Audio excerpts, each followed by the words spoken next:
तो हम लोग चलिए आज की क्लास में एक इम्पोर्टेंट न्यूमेरिकल पढ़ने जा रहे हैं जो बोर्ड एग्जाम्स में कई बार आ चुका है।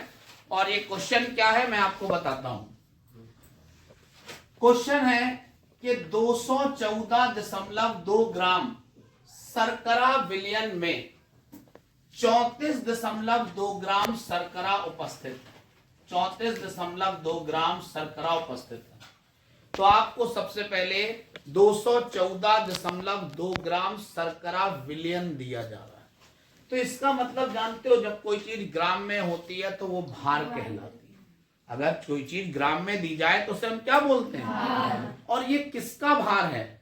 तो मैं आपको बता दूं कि ये शर्करा विलयन का भार है। कह रहा है ना 214.2 ग्राम शर्करा विलयन, यानी ये शर्करा विलयन का आपको भार दिया जा रहा है। तो हमने इसे मान लिया शर्करा विलयन का भार। शर्करा विलयन का भार मान लिया 214.2 ग्राम। और कहा जा रहा है बेटा कि इसमें 34.2 ग्राम शर्करा उपस्थित है। 34.2 ग्राम शर्करा, इसका मतलब है ये तुम्हें जो 34.2 ग्राम है ना, ये तुम्हें शर्करा का भार दिया जा रहा है। किसका भार दिया जा रहा है? क्योंकि जब कोई चीज ग्राम में होती है तो वो हमेशा भार है।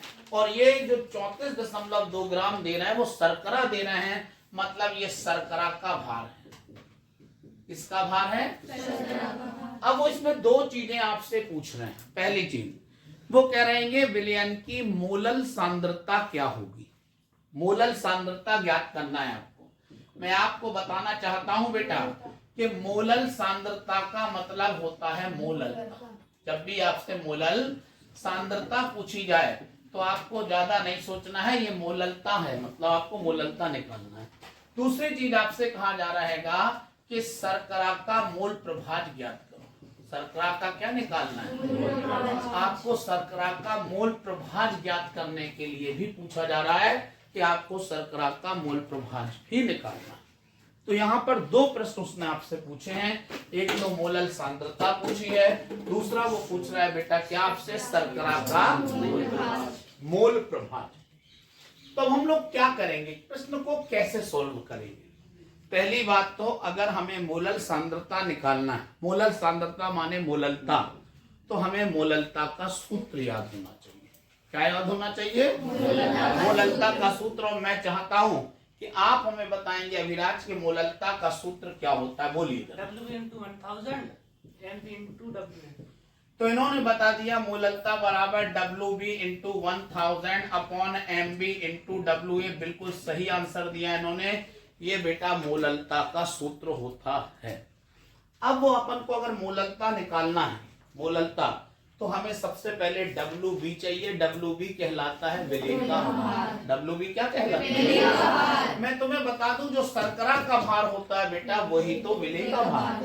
शर्करा के भार कोई क्या बोला जाता है? विलय का भार। यानी कि ये आपको WB का मान दिया जा रहा है, तो आपके पास WB का मान पहले से है। साथ में अपन को चाहिए WA। WA कहलाता है विलायक का भार। WA को क्या बोलते हैं? WA को क्या बोलते हैं? विलायक का भार बोलते हैं। और मैं आपको बता दूं, आप ध्यान से चेक करो क्या आपको यहाँ विलायक का भार दिया जा रहा है? ध्यान से देखो जरा, यहाँ तुम्हें शर्करा का भार दिया जा रहा है, यहाँ शर्करा विलयन का भार दिया जा रहा है, लेकिन आपको विलायक का भार नहीं दिया जा रहा है। लेकिन अगर तुम्हें विलयन का भार मालूम हो, तुम्हें विलय का भार मालूम हो, तो तुम विलायक का भार निकाल सकते हो। और विलायक का भार कैसे आ जाता है देखिए जरा, कि विलायक का भार बराबर, हम अगर विलयन के भार में से विलय के भार को घटा देते हैं तो हमें विलायक का भार मिल जाता है। विलयन के भार में से क्या घटा दें? विलय का भार घटा दें। विलयन के भार में से विलय का भार, तो विलयन का भार है 214.2 माइनस जो विलय का भार है वो 34.2 है। घटाएंगे तो 180 ग्राम आ जाएगा। ये कहलाएगा विलायक का भार। ये क्या कहलाएगा? विलायक का भार। क्या कहलाएगा ये? विलायक का भार। यानी कि ये हमारे पास WA आ गया। अभी हमें एक चीज और चाहिए, MB। क्या चाहिए? MB। MB बेटा विलय का अणुभार कहलाता है। एमबी क्या कहलाता? एमबी विलेय का अणुभार कहलाता। में विलेय का अणुभार चाहिए है तो मैं बता दूं, इसके लिए तुम्हें शर्करा का सूत्र मालूम होना जरूरी है। पेपर में कभी सूत्र नहीं दिया जाता है, सूत्र तुम्हें खुद याद होना चाहिए। तो मैं बता दूं कि शर्करा का सूत्र होता है C12H22O11। शर्करा का सूत्र क्या होता है? इसे हम लोग बेटा, शर्करा को हम लोग याद रखना है, सुक्रोज भी बोलते हैं। शर्करा को क्या बोलते हैं बेटा? इसको हम लोग गन्ने की शक्कर भी बोलते हैं। क्या बोलते हैं? गन्ने की शक्कर भी बोल सकते हैं। तो मैं आपको बता दूं, इसका अणुभार चाहिए है तो C12H22O11 का अणुभार बराबर आदिल मुझे बताएंगे। आदिल, क्या आप बता सकते हैं कार्बन का परमाणु भार कितना होता है? 12 होता है कार्बन का परमाणु भार। कितना होता है? 12। और देखो सूत्र में कार्बन कितने हैं? 12 है, तो 12 गुणे 12 हो जाएगा प्लस। क्या अविराज बता सकते हैं कि हाइड्रोजन का परमाणु भार कितना होता है? 1 होता है। और हाइड्रोजन कितने यहाँ पर? 22, तो गुणा 22 हो जाएगा प्लस। क्या बगल वाले बता सकते हैं सौरभ ऑक्सीजन का परमाणु भार कितना होता है? 16 गुण, यहाँ 16 लिखा, कितने ऑक्सीजन? तो 11। इसको हम लोग गुणा करेंगे तो ये 144 आएगा, ये 22 आएगा, ये 176 आएगा, सबको जोड़ दो तो 342 आ जाएगा। ये आपके पास विलेय का अणुभार आ गया, उसी को हम एमबी कहते हैं। देखो सारी चीजें आपके पास बारी बारी से आ गई। लिखो नहीं बेटा, लिखो नहीं, लिखना नहीं। तो डब्ल्यू भी विलेय का भार है और विलेय का भार है यहाँ 34.2 ग्राम गुणे 1000 बटे। एमबी है विलेय का अणुभार, यह है 342 गुणे डब्ल्यू ए। बेटा देख लो, विलायक का भार है, हम निकाल चुके हैं 180। पॉइंट हटाओगे बेटा तो यहाँ पर आपको मालूम है 0 बढ़ेगा। क्या आप जानते हैं इससे ये कैंसिल हो जाएगा? क्या आप जानते हैं 2 0 से 2 0 कैंसिल हो जाएगा? क्या आप जानते हैं 2 से ये दोनों कैंसिल हो जाएंगे, 5 बार जाएगा और ये 9 बार जाएगा। क्या आप जानते हैं कि ये बचेगा 5/9?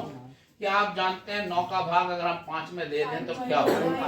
9 का भाग 5 में दोगे तो पॉइंट लगेगा, 0 बढ़ेगा, 9 पना 45 हो जाएगा और फिर बच जाएगा 5। फिर 0 बढ़ाओगे, फिर 9 पना 45 हो जाएगा, फिर बच जाएगा 5। तो कुल मिला के तुम्हें समझ में आ गया 0.5555। कितने भी 5 लगाओ, जितने आपकी मर्जी हो, लेकिन केमिस्ट्री में 4 अंक तक आंसर निकालना पड़ता है। तो हमने 4 अंक तक ले लिया, तो ये हमारे पास मोललता आ गई। इसी को आप चाहो तो मोलल सांद्रता भी लिख सकते हो।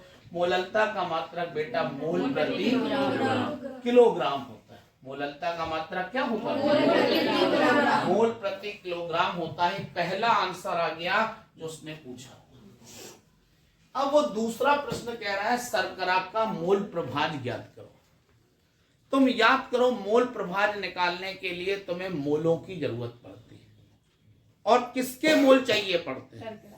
हमें विलेय के मोल भी चाहिए पड़ते हैं और विलायक के मोल भी चाहिए। समझे ना? विलेय के भी मोल चाहिए और विलायक के भी मोल। तो जब भी मोल प्रभाज निकालना हो तो तुम्हें हमेशा मोलों की जरूरत पड़ती है। और किसके मोल चाहिए पड़ते हैं? विलेय के और विलायक के। तुम्हारे पास देखो जो विलेय पदार्थ है वो क्या है, यहाँ पर जरा ये देख लो। विलेय पदार्थ है शर्करा। विलेय पदार्थ कौन है? तो आप बेटा शर्करा के पहले मोल निकाल लो। तो हम लोग लिखेंगे, ध्यान दो, शर्करा के मोल बराबर हो जाएगा शर्करा का भार,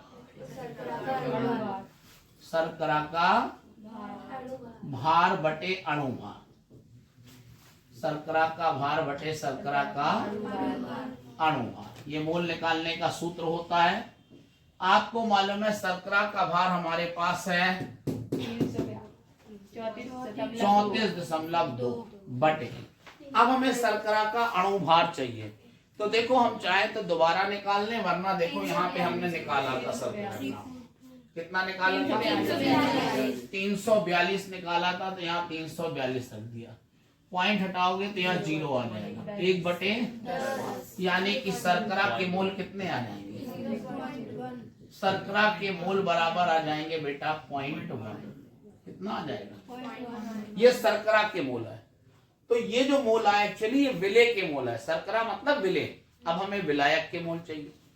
बेटा मैं तुम्हें बता दूं, इस सवाल में तुम्हें ये देखना है, सवाल को एक बार मैं चाहता हूं सब लोग ध्यान से पढ़ो और ये जरा चेक करो इसमें विलायक क्या है, विलायक का नाम क्या है। जरा एक बार सवाल पढ़ के पहले देखो। विलायक का नाम आपको देखना है कि विलायक का नाम क्या दिया जा रहा है सवाल में।